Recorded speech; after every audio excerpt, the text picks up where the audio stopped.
शेतकऱ्यांना आज मी सांगतो की एकतर आत्महत्येचा विचारही मनात आणू नका, आम्ही तुमच्यासोबत आहोत. पण मुख्यमंत्र्यांना विचारतोय की तुमची योग्य वेळ ही काय तुम्ही पंचांग बघून सांगणार आहात की कधी योग्य वेळ आहे, मुहूर्त काढून सांगणार आहेत का?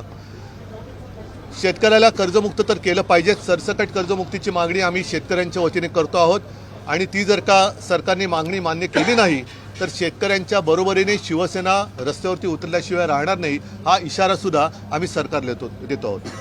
त्याचबरोबरीने कर्जमुक्ती झाली आणि मग मदतीचं काय? मदत जशी पंजाब सरकारने केलेली आहे की हेक्टरी 50,000 रुपये ही सगळ्या शेतकऱ्यांची मागणी आहे. आता कोणीतरी म्हणेल एवढे पैसे आणायचे कुठून? हा एक धूळफेकीचा प्रकार आहे. केंद्र सरकारने खरं म्हणजे मदत केली पाहिजे. जसं मी आता आणखीन एक बातमी वाचली की बिहारमध्ये आता निवडणुका येत आहेत आणि बिहार निवडणुकीच्या तोंडावर माननीय पंतप्रधान महोदयांनी तिथल्या महिलांच्या खात्यात 10,000 रुपये टाकलेले आहेत. स्वतःहून जवळपास 75 लाख महिलांच्या खात्यात हे पंतप्रधानांनी बिहारमधल्या निवडणुका डोळ्यासमोर ठेवून त्यांच्या खात्यात टाकल्या, अशा प्रकारची ती बातमी आहे.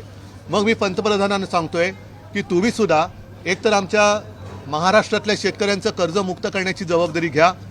किती पैसे द्यायचे, कुठून पैसे द्यायचे आपण सगळे विसरला असाल, म्हणून आठवण करून देतो की जेव्हा करोनाचं संकट आलं होतं तेव्हा PM केअर फंड नावाचा एक फंड हा निर्माण केला गेला, ज्याचा मायबाप कोण हे अजून कळलेलं नाही. त्याची माहितीच्या अधिकारात मिळत नाही, मागितली तरी मिळत नाही, सगळं काही गुप्त आहे. पण कानावर आलं होतं की करोनाच्या काळात लाखो कोटी रुपये PM केअर फंडामध्ये हे गोळा केले गेले. पंतप्रधानांना सांगतो की PM केअर फंड आता वापरा, नाहीतर कोणाची केअर घेताय तुम्ही? PM केअर फंडातून माझ्या शेतकऱ्यांना कर्जमुक्त करा, नाहीतर शेतकऱ्याला पर हेक्टरी 50,000 रुपये द्या.